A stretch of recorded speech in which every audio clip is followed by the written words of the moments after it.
Strive and Thrive is a collection of discussions featuring guests from various fields, focused on guiding entrepreneurs in creating businesses that excel in every aspect: people, planet, and profit. Throughout the series, you can join us, Romesh and Mike, as we explore relevant topics with our guests which can help businesses thrive. Romesh and I met while I was supporting a client transforming their business, and I needed finance director support and reached out to him and his team. Since then, we've become good friends who share a passion for business and entrepreneurship. If you like today's discussion, then you want to subscribe to our YouTube and Spotify channels.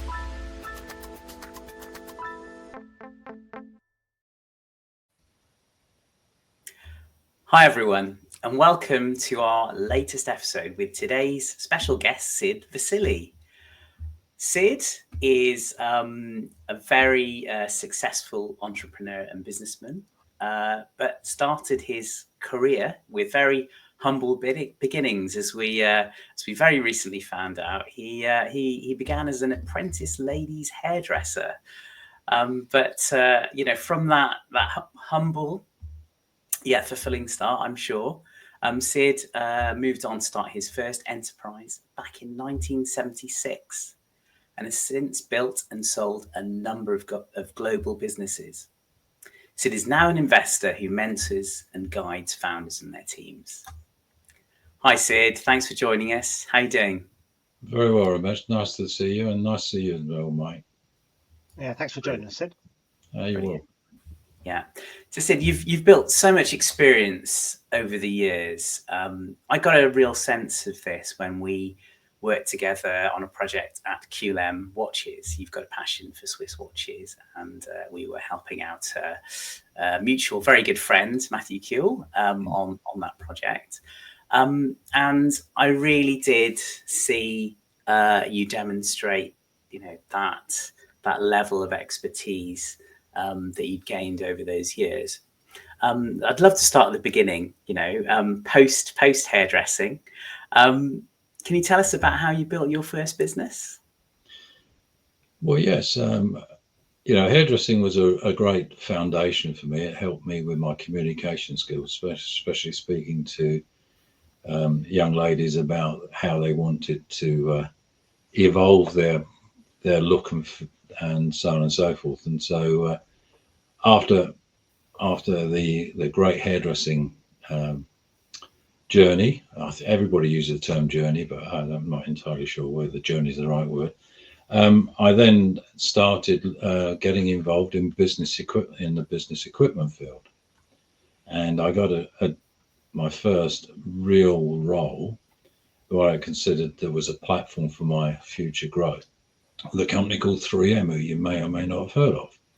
That was back in 1974, and my job was to encourage corporates to actually use microfilm systems to store their long-term documents in a microfilm archive, as opposed to in boxes of paper and filing cabinets in warehouses all over the world.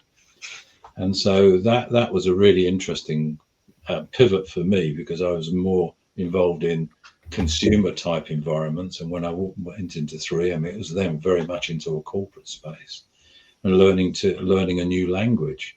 And it wasn't about curls and color, it was about outcomes and dynamics and how to store all this stuff, right? And I was talking to a very good customer of mine. I just sold him a very, very large microfilm system, which gave me a big tick in the box from 3M's perspective. And he said to me, "This is great stuff, Sid. I really enjoy this. It's delivering all the benefits I need. But can you find somebody to run this thing for me, purely on the basis that I can't motivate my staff sufficiently to get this stuff done? And I've got delivery notes coming out of my ears and coming out all over the shelves all over the place, and I can't actually address my customers' requirements." So I just said to him, "Well, John, why don't I do it for you?" He said, "Oh, great. Can you start next week?" So that's how it started. And I went to, I was feeling good about that. I thought, "Oh, Jiminy Cricket, how am I going to do that?" I wanted to speak to my boss at 3M, and I said, "Look, Dave, you've been very, very helpful to me, but I've just made a commitment to a customer of ours to actually run a microfilm bureau to actually capture all his documents." He said, "Oh, great stuff." I said, "I'll lend you some equipment, go off and do it, work your notice out, and get on with it." And that's how the business started. It was a very, That's very amazing. He supported you in that way. That's brilliant. totally. Dave was a realist because I think because I did reasonably well from a sales perspective and drove his numbers up. You know, he was very, very grateful, and he loaned me some equipment to start the original business called HMSL, Hertfordshire Microfilm Services Limited, um, and a lot of microfilm and some equipment and some bits and pieces. And he said, "Well, when you make some money, pay us back," which was Did you quite. always want to be an entrepreneur, Sid? Was that always your ambition, or did it happen by this serendipitous moment? Well, my dad had run his businesses he'd run cafes and restaurants and snack bars. And even from the age of 5, I was working with helping or annoying my granddad who was running the kitchens in the place. Um, and I got to understand and how to talk to people. And even to the extent when I was 6 years old, I was serving tables. So, it's, and customers were really very, very nice and very, very tolerant. And I dropped a few plates and tripped over a few things, and that sort of got me into thinking, well, this is quite an interesting business, because my dad was growing these. He had 14 shops at one time, and then it sort of up. And I thought, well, what a great idea, and that was always in the back of my mind. And during the apprentice ladies hairdressing phase, I was continually talking to these wonderful customers that we had and upselling them to wigs and hair pieces and so on and so forth. So it almost drove that's entrepreneurial thing from for me working for somebody. And then of course when I got the opportunity that John Hallam's presented me at CBS, I thought, well, why not? Let's just have a go. And that really sparked the whole thing off. And that was really great, because what I had to do is almost overnight fill up my workshop in my garage at home, get a load of equipment in there, and also some folks to help me process these documents onto microfilm. So it was just like a bit of a whirlwind, and that worked extremely well. And I managed to pay 3M back, which was really quite nice. They were really pleased and became an essential supplier to myself. And then they said, well, look, we've got a load of customers out there that we think you should go and visit and see if you can help upsell their capabilities. So that's what I did. It was a true win-win.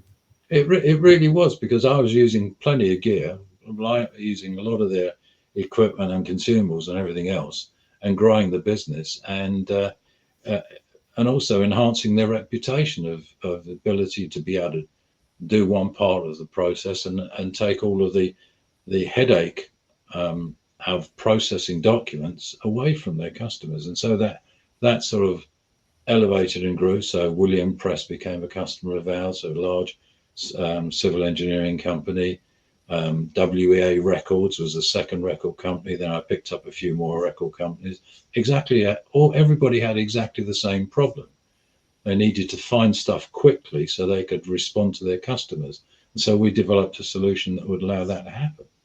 That's amazing. And so that's how it all sort of kicked off. Going back, Sid, to the inspiration and your experiences, as you were growing up, it seems to me that there's definitely a trend there.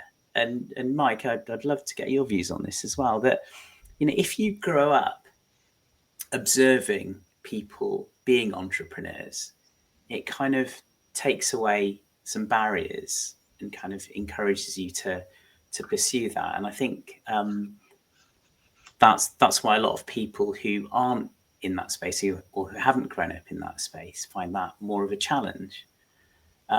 Sid, was that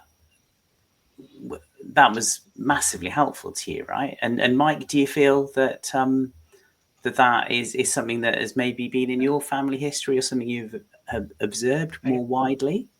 my thinking is Sid will have experienced the risk that his dad will have been through and how he'll manage it, and his family risks and the kind of risks that you have to take as an entrepreneur and how you can learn from it and push through and succeed. I'm from a very traditional sort of teacher background. It took me a lot longer to take that big leap into setting up my own business and doing entrepreneurship because of that risk factor, I think. And I think that I would say that constrained my understanding. I always talk about, I assumed entrepreneurship meant I had a vision, I knew what I was going to do, I had funding, I had a plan. And I've since learned that is just wrong. And I didn't have that upbringing to give me that kind of education. No, absolutely. I'm very much the same. Very, very traditional kind of go through the career path, and it was the perception of risk, I suppose, that made me certainly not even consider it at the beginning. So it's really, really interesting, Sid, to hear, how that upbringing really informed you and gave you that confidence and ability to thrive, from the beginning. So that's excellent. I'm sure when you set up that first business, and it sounded like, it was a wild success, really, and you kind of learned as you went. You've obviously gone on to build other businesses, but I'm sure there are key learnings from that first business with the challenges you had to overcome that replicate with everything else you've done since then. Is that the case? Well, I think so. I mean, from waiting tables at six years of age and learning to talk to people and going through all of those processes, what you learn to do is to listen intently to what people say. You try and interpret those elements in a particular manner inside your head, right? And I think that what I did learn when I was young is the conversation is critical. Good manners is very critical. The ability to listen intently is critical. And so when you do evolve your own business, you're conscious all of the time to ensure, number one, you're delivering exceptional service. Number two, you're listening to your customers. Number three, you're enhancing your service based on customer needs. Or you have a vision to think about something that potentially could make their life a lot easier. So it's a mix of elements. And so that when with CBS Records microfilming all of their dispatch notes all the way through to the other companies, and then finding they've got storage issues with their microfilm, then also listening to saying, well, look, it's all very nice and handy having all these rolls of film, but our big problem is that we have such a great turnover of staff that we need a centralized sort of card index system so that we can look for stuff on the cards and then go and find a roll of film that contains this stuff. So then, in those days, we had those things called IBM ATs and XTs, Charlie. You may remember those things.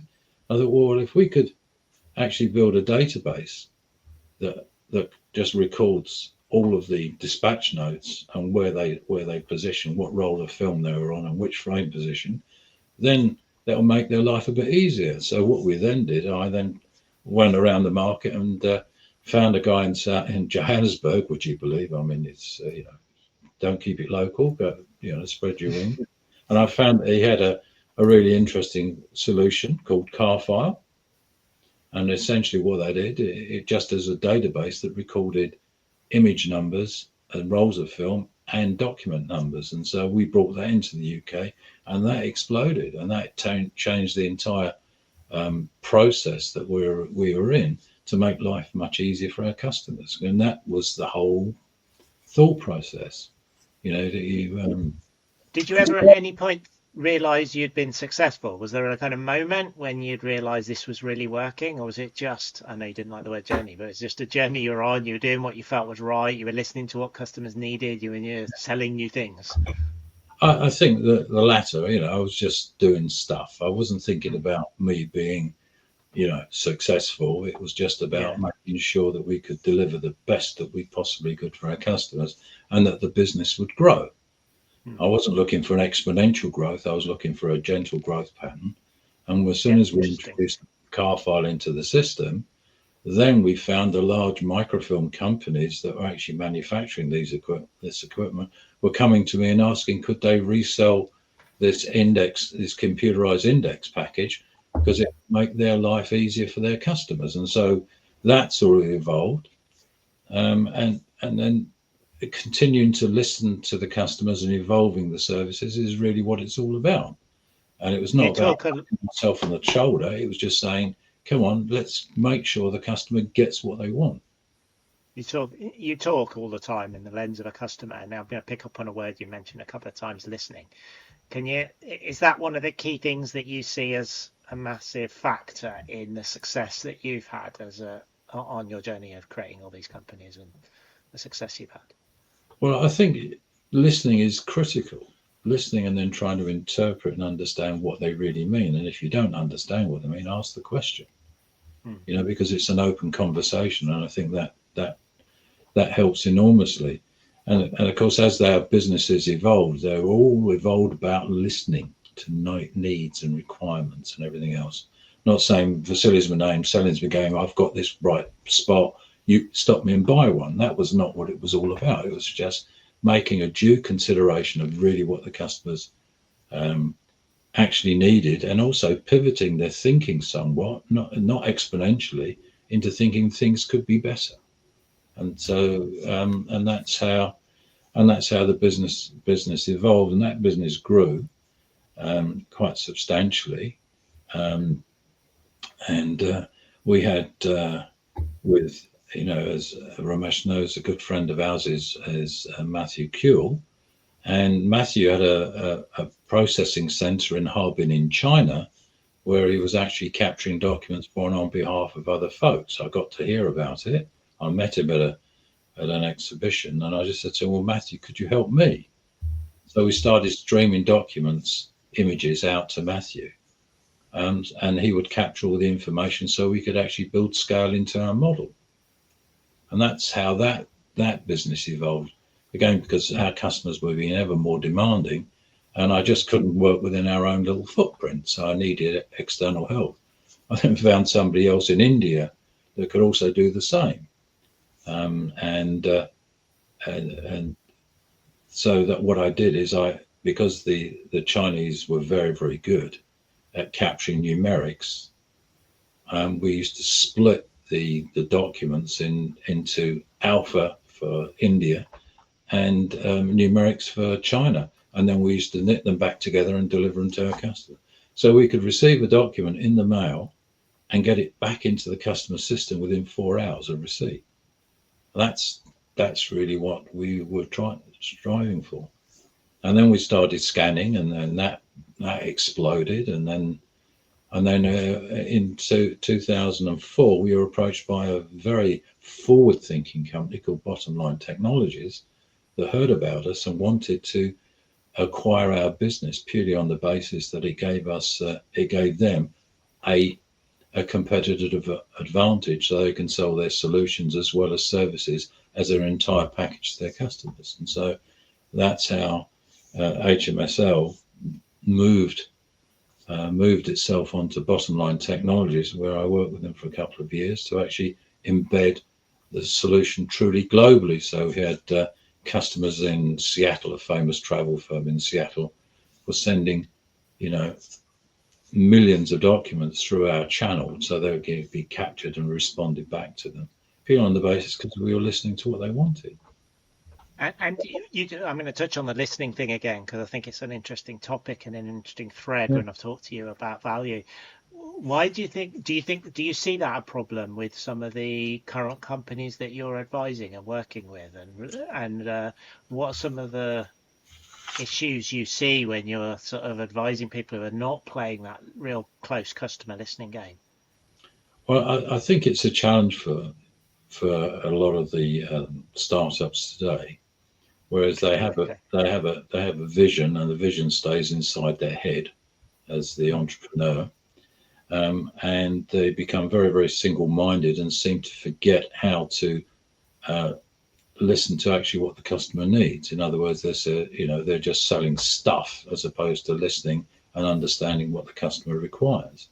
And I think that's a critical part of the forest. And And the business that I've invested in are in individuals who actually do have this ability to communicate and listen. Interesting. And so a business that I invested in was somewhat similar to the HMSL business, a company called Check and Invoice, doing something very, very similar to what we were doing in the early days. And that business has grown exponentially because the entrepreneur and the team actually listened to the customer, and that business has grown quite substantially. And during my time at Bottom Line, although I'd sold out and they actually paid me in full, which was really quite unusual for an American organization, because I didn't want shares in the new business. I just wanted cash, because I had an idea in my head that was spinning around. I thought, well, I need cash to execute another idea. And they were really, they opened my mind to a wider opportunity in the marketplace, and that was cash flow, right?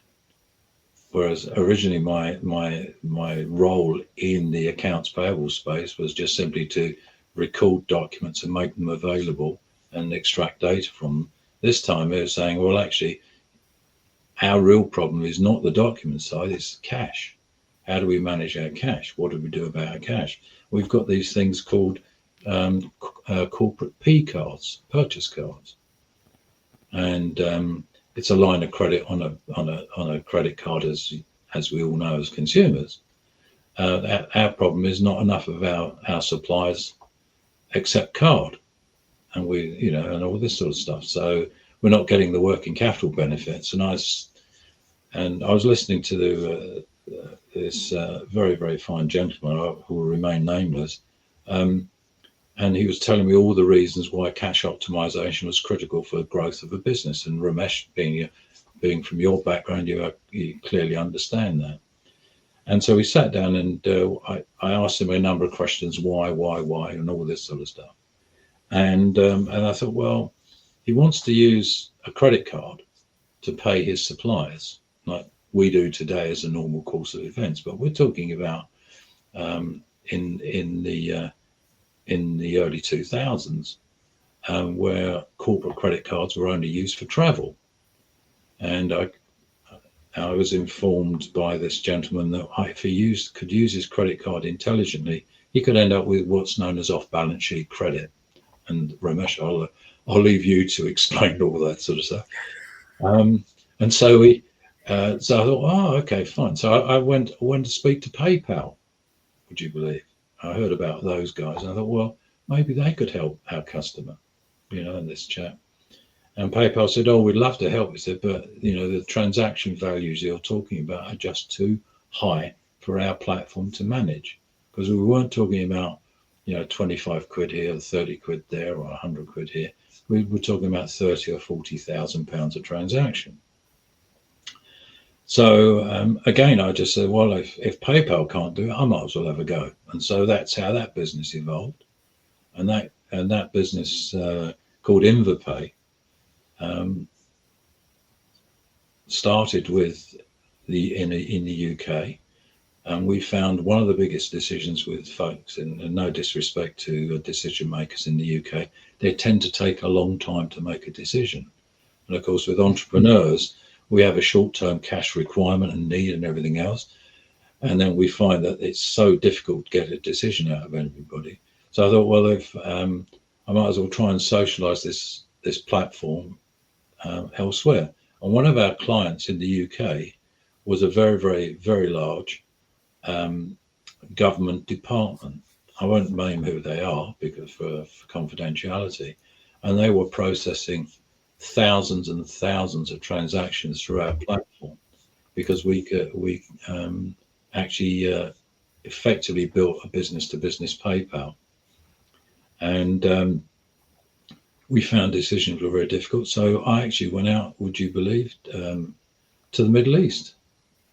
And I thought, well, they must have cash flow problems like everybody else. But I also know that folks in the Middle East are very direct and make instant decisions, either the yes or no.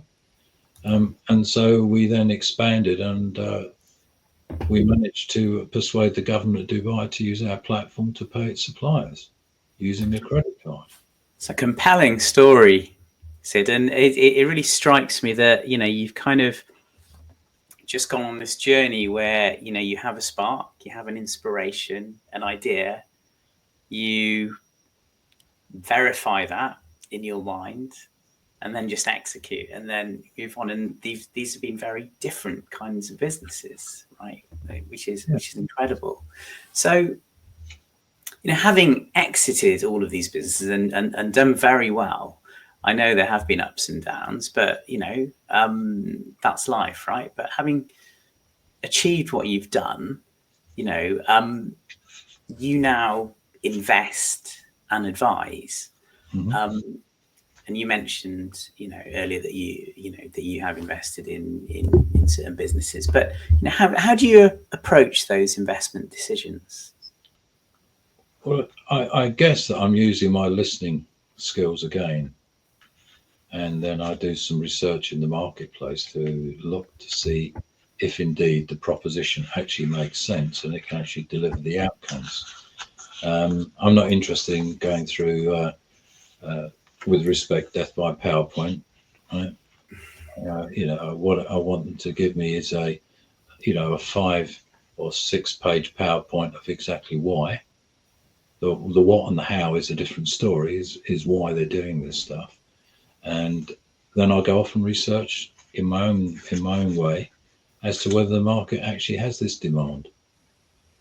And then I sort of try not to put myself exactly in the entrepreneur's shoes, but say, okay, well, how would I execute this? What would it mean? And what questions do I need to ask? And so on and so forth. So I do my research diligently, and then come back and turn down more than I actually invest in, purely on the basis that I think, as an investor, you have to do the research beyond the business plan. Of course. So you evaluate the value proposition, but you also mentioned earlier you look at the founders as well in terms of their listening ability and them really understanding the problem. So are you doing those two things in parallel when you're doing your research, really understanding the team? Oh yeah, I need to understand the team, because, you know, if I don't understand the team and the dynamics in the team, because you can often see where there's a minor fractures in the dynamics in any event, and where the weaknesses are, and where the strengths are. So I look at the balance of the whole thing, and whether I can have a grown-up conversation with them without offending anybody. You know, and I think that's critically important. And so that's what I tend to do. I often find that, you know, founders make pretty poor CEOs.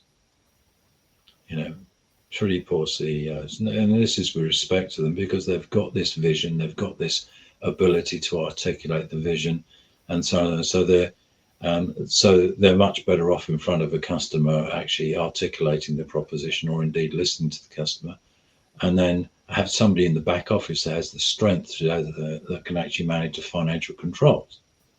Because as we all know, how do you marry the two up then, Sid, as an investor? How does that play out? Because it plays out because I actually I can't say I interrogate the team, but I have a discussion with the team and start to look at where I believe the stars are in the team, and whether the team are actually fully gelled and actually aligned with the founder and all that sort of stuff. Because there will be co-founders and all this sort of stuff. There's always tends to be a leader, but seeing if they gel and if they've actually got the core skills to actually operate the back office, you know, and that's so critically important, because a lot of these startups run out of cash very early in the cycle. They run out of cash very, very quickly because the founder's going off into their realms of fantasy and doing all this sort of stuff and socializing and exhibitions and everything else, and forget about the actual bedrock is cash flow and cash optimization, ensuring you can deliver, and so on and so forth. And so that's really why the team is critically important. If there's as an FD, I couldn't agree more with the with the cash flow point, that's a death knell to many a business, isn't it? A growing I business. think so, and I think the fact is we've got got a great solution. If you haven't got the fundamentals from a cash perspective in place, and so that you're actually spending wisely, and so on and so forth, then the whole thing collapses. And that's why the businesses that I've invested in, I've invested in the team, right? Because the team is the critical part of the process, because they're delivering. I'm investing in the proposition, but I've done my research on the proposition to see how that gels itself in the marketplace. Then how these things come together, and how they and how they gel. Yeah. And so, businesses like Check and Invoice has done very, very, very well, because the team and the proposition and the founder have actually gelled very, very well. And I give them my 5 pennies worth every time I meet them online. Sometimes I need a size 12 up the jacksie, but that's another story. You might want to edit that one out, but it's true. They just sometimes need a rebalance of thinking. The other business I invested in, Card Up, has done exceptionally well. Very similar to the InvoPay business, but for consumers and small businesses. That's just been acquired by funding societies. So again, I invested there. I've mentored the founder, who's brilliant, absolutely brilliant. And another business I've invested in is Intent AI. That's in Singapore. Again, it's the founder, understanding, looking at the team, gelling the team, and so on and so forth.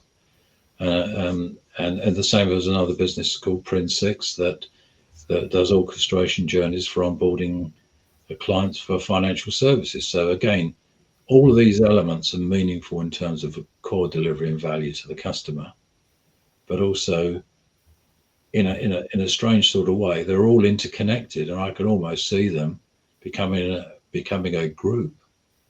So that's where I go, but I haven't articulated that as such, but you know what I'm saying.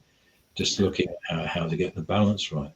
And a lot of the entrepreneurs that I do see have got tremendous vision, but no back office and no background, or the team is insufficiently talented to help them deliver the requirement.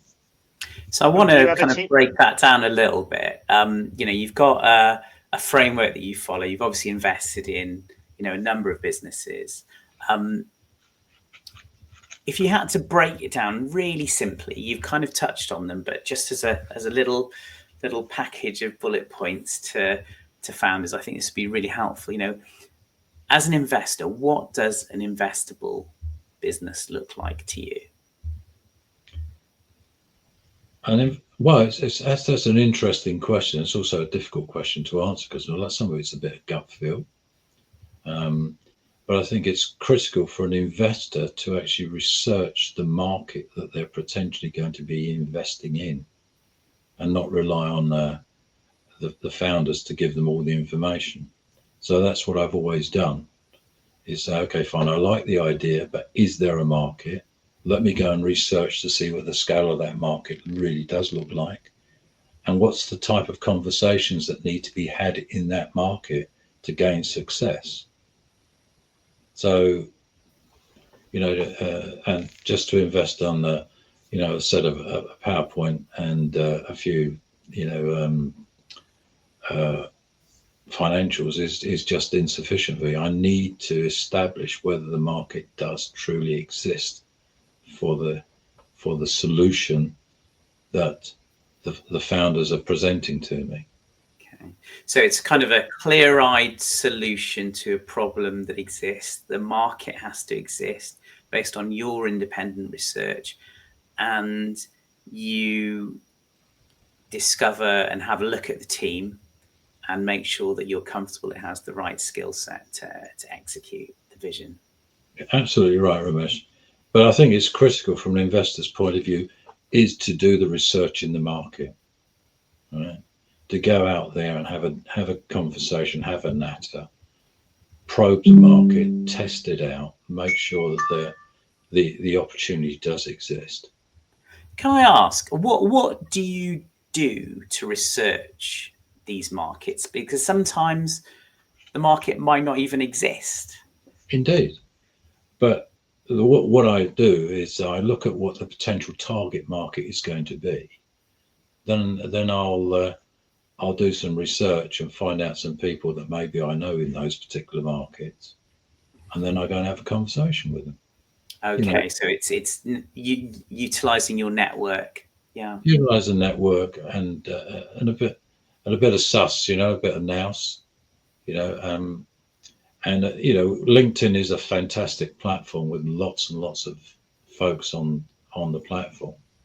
But I think it's become more of a social media type platform than an actual business to business platform that I think it was intended to be. But there are some really interesting folks on LinkedIn that you can connect with and have a grown-up conversation with. And so not only is my own network, I then use subsequent networks. I also, bank with a private bank, and I then use the bank's networks as well. So to try and percolate out and see where the opportunity is and who I can have a conversation with. Because not everybody I talk to, I know, right? So I have to do the research, and money is very, very hard to earn, and it's very easy to spend. So if you do, right? I know that because I collect watches, so do me a favor. So I want to do the research. I want to be sure, and not every decision I make is a good one. I've had some failures as well, and but that's purely because of the execution, not because of the market. Interesting. And when you do your research, Sid, is it intuition and network and conversations, or are you the kind of person who gets some structure to it, writes it down, builds a kind of your own view of the value proposition in your own way? How do you do it as a person? I do a combination of both. Okay. I write things down. I look at it from a linear perspective. I do, my own little charts and things like that, and then I'll percolate into the network, my network, and see if there's the right folks to speak to. And one of the things that's been very useful to me, I've been part of I do a lot of presentations to the financial shared services market. So I can then go and talk to in-process folks that I know. I also talk to CFOs and CEOs of these large market organizations to get their perspective. And so there's a really mix of contacts that I use to actually give me what I believe is the right sort of feedback so I can make the ultimate decision. And is there a team wrapped around you, Sid, as your business, or as you've evolved? Have you had people who you work with who've done the finance side, and have you built a team over time that's sort of your trusted network to support these things? I've got a trusted network, but the most important member of my team is my wife. She's got a great deal of sus, and I just have an natter with her and give her some indication of my ideas, and then she'll test me diligently,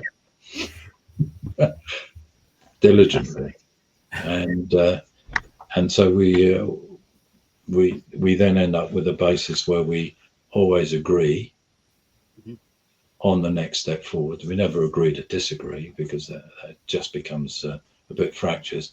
We agree, and then that's the basis of the next part of the decisioning process. So it's obviously a process that works. Yeah. Well, it works in the majority, but as I say, I've skinned my knees on a few deals as well. So that's.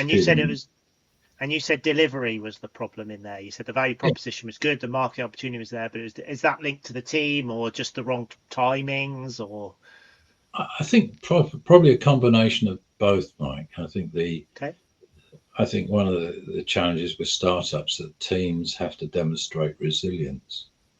Yeah, okay. Because it's a tough That gig. volatility thing. Yeah, and not everybody can actually step up, because they may have other issues that are causing them some concern. So, it really is. That's why the balance in the team has to be critical. There's going to be some strength and some weakness, and there's some guiding principles that sit in between those elements, and that's why the team is absolutely critical. And you often find with startups that the original team seems to fracture, and one or two tend to go their own ways. And that's purely personality issues and all sorts of other things that may be a factor. So you need to keep a very, very close eye on that and make sure that the balance, and that's why I attend board meetings, and that's why I attend sometimes management meetings, just to try and get an indication of where I see the potential challenges and issues are. You just can't invest and then just walk away and just hope the sun's going to shine every day. So you get a sense of the cohesion of the team on an ongoing basis. You have to. You can't ignore that, because if you ignore that, and there's some fractures underneath the table as opposed to on top of the table, then challenges will arise, and it's how I, as an investor, can help them with those challenges. Brilliant. And so, do you sorry, Mike, I've cut you off a few times. You go ahead. No, I was just going to say, we're seeing more and more a trend of part-time entrepreneurs and things like that who are fully committed, but able to work it around work-life balance, other jobs, because the market's much more flexible to that nowadays. Does that concern you, given what you've just said? And what's your experience or thoughts on the kind of commitment versus part-time versus a different type of entrepreneurial model that's open there in the market, where people can do fractional models and things like that? Well, I think that all models are open. It's just how, from my perspective, if I believe that the founder can actually balance things off correctly. I mean, I appreciate that family commitments are real, because the sense of family, as far as I'm concerned, is number one, right? There's no doubt about that. And of course, you have to be mindful that entrepreneurs have families, some that have, children and so on and so, and you have to accept that maybe there's times when they can't commit totally to the project. And so that's where I'll come in and say, well, do you want me to step in and do this little bit of stuff and help you out? Or is there anybody else in the team that we can bring forward and then perhaps provide them with some grounding and some background to help them, stabilize the situation while you're addressing something at home. Comes back to team again, right? The right team who are able to help when people are having a bad day or a good day or a busy day or whatever it looks like. It's total team, and the investors need to understand they're investing not only in the business, they're investing in the team, and helping the team understand what they really do need to do and how much commitment they really need to make. And not everybody in the team truly understands that until they start, getting their shoulder to the wheel and pushing with everybody else. But it's humanistic. That's what it is. Everybody's got their own emotion and fears, and everybody likes to say yes because they want everybody to feel good. But the stark reality is the honesty is 110% absolutely required. If they can't manage it, they should declare. Sid, obviously, you're kind of attending these meetings with these businesses that you've invested in, getting a sense of the management team, how they're progressing, and also, giving them some good advice. I'm absolutely certain of that. But you do have instances, particularly with certain types of potentially bigger investors, where they can be seen to be interfering too much in the running of the business. What's your sense of that? And have you experienced that? Do you have a view? Well, personally, I try not to over interfere. I'm there as for guidance and for a listing post and so on and so forth. I don't want to get into the day-to-day operations, and I know that some fellow investors want to know the ins and outs of whatever, and I think that becomes an interference challenge, because they're not able, the founders and the team aren't able to focus on what they're meant to be doing. It's because all they're trying to do is appease investors all the time, right? And it's a challenge. I mean, investors work very, very hard for their money, and they want to be sure the money is actually working hard enough to give them the return. But investor interference is one of the biggest Achilles heels of new businesses in their growth cycle. They're there to help and coach and advise, but not to interfere. So it's at the behest of the founder, obviously, to put forward the vision, show the opportunity, demonstrate that in the right way to get the investor interested and to get them across the line, but also to find the right investor. Yeah, I think finding the right investor is critically important, but also to have the rules of the game explicit, so everybody understands, obligations and responsibilities and so on and so forth. And I think that's a critical part of the forest. Some investors that I do know just can't help themselves but want to interfere. Right?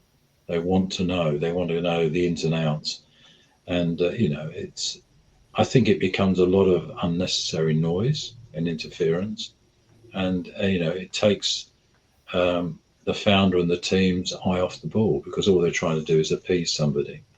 So I think that investors need to be realistic and humanistic and say, okay, I'm here to help if you need me. Call me when you want, if you need a bit of, if you want a little chat, and if you want me to go and visit a customer with you to show support, happy to do so. I've definitely been, through that experience as a finance director, where, myself and my team and the wider team, in fact, have been working on investor reporting to such extent that it was like, gosh, we actually want to be focusing on growing the business. This is the right balance has to be struck, right? Mike, have you experienced anything? I've had a similar experience where boards have started to put pressure on the team, and it starts to fragment, and you start to see actually bad behaviours occurring, where maybe they start to prepare briefings for the board rather than be the real business. And I think your point, Sid, around rules of the game, on what is how to collaborate, because the truth is, as you know, there's cycles in businesses, and you have bad days, and it's how the teams collectively with investors manage those difficult times is the real test of this working. And I've seen boards really work well together and actually get through those problems, and they're stronger for it. And I've seen others where they fragment and it becomes a personality problem and they start to deviate the messaging. No, I couldn't agree with you more. I think that true collaboration and true partnership, and everybody buying into the vision and the outcome. And of course, if they do trip up a little bit, they're there to help, not to hinder. It's not, it seems to me that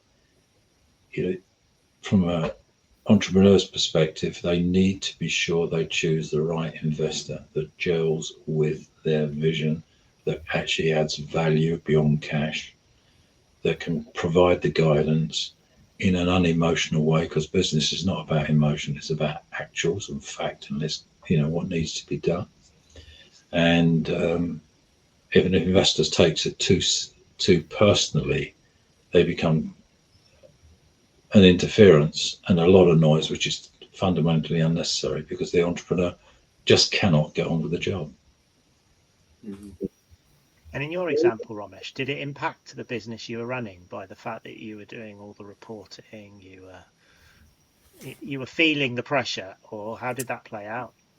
Yeah, I think so. There was a lot of staff turnover, in that scenario, and I think you have to, as I said, get the balance right, because investors quite rightly need to understand what's going on in the business, and I would rather focus on driving the business forwards, measuring against that, and having transparency, but not kind of spend the majority of my time as a finance director just focusing on ticking boxes, if that makes sense. If it's meaningful information, absolutely.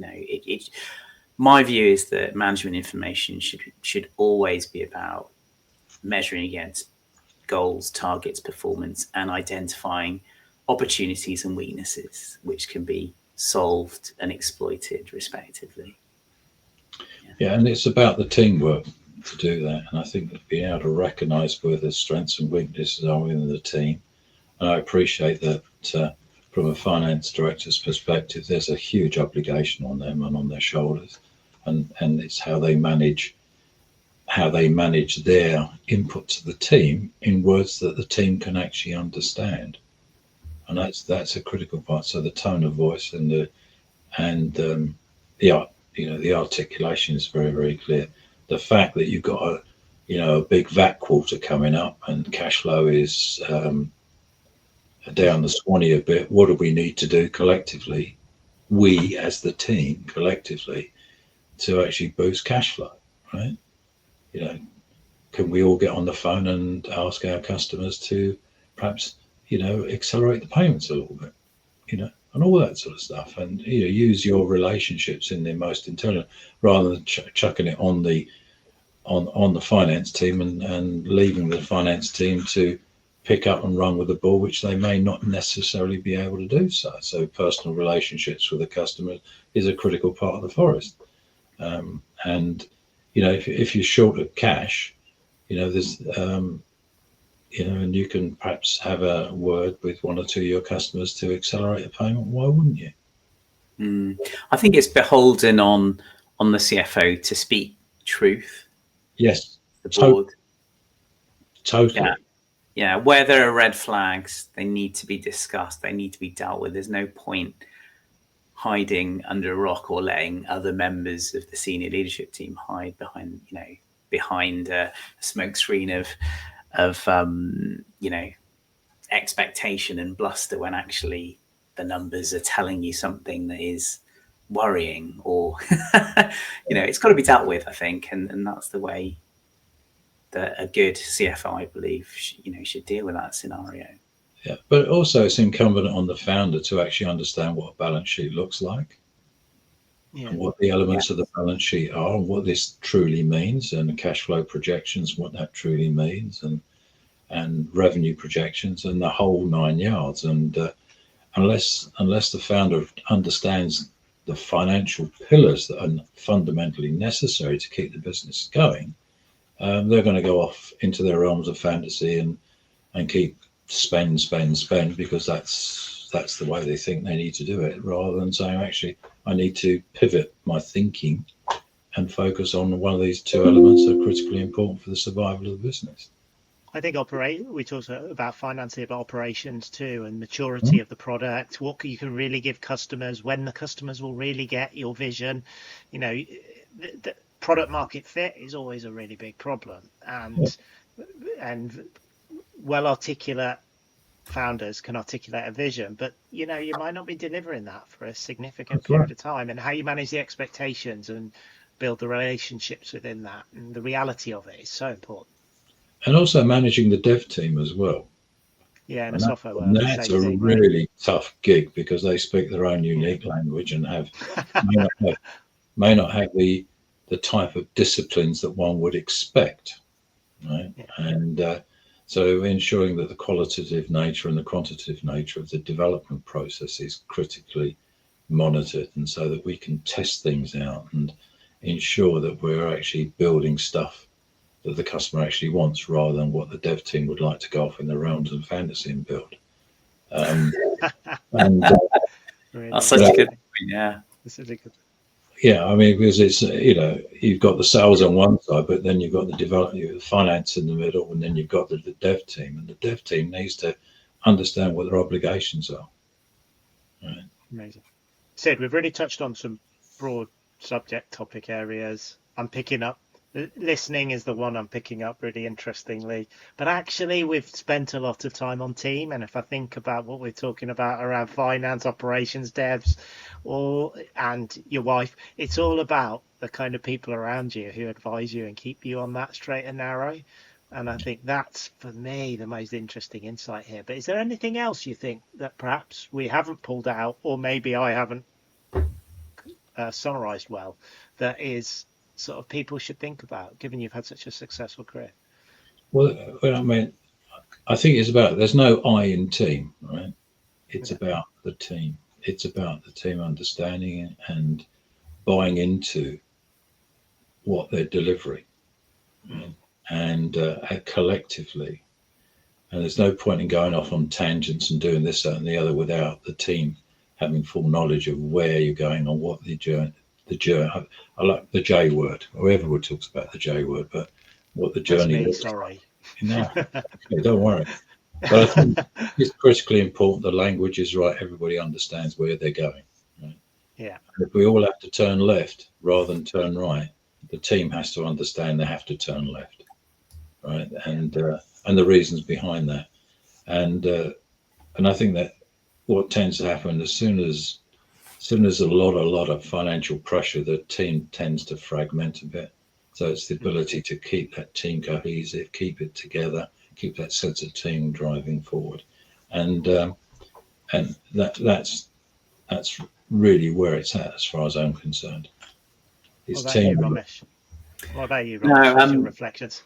Yeah, I mean, firstly, thank you so much, Sid. It's been really wonderful hearing about your story, from all those years ago, how you've built up these businesses. The team aspect, 100%, I think you've articulated that really well. It's been quite a good discussion. I've also taken away from this the research, the due diligence that needs to be done to ensure that there is a market out there, a viable market, for your product or service. So, back up the wonderful concept with as much information and facts as you can. I think that's a strong takeaway, because so much can be lost if that isn't done effectively. So, brilliant. In fact, it's been packed full of insights. So hopefully our listeners will gain a lot from your thoughts. I think we'll wrap up there. So thank you so much again. We'd like to thank everyone very much for listening or watching. We hope you enjoyed this discussion as much as we have. Strive and Thrive is a regular series of discussions for entrepreneurs and business leaders, and we have lots of interesting guests to share their insights and stories with you. Big thank you again, Sid. Big thank you to Mike and the rest of the Strive and Thrive team. If you enjoyed this episode, please do like, follow, and subscribe to our YouTube and Spotify channels. Thanks very much. You're welcome. Have a good day, everybody.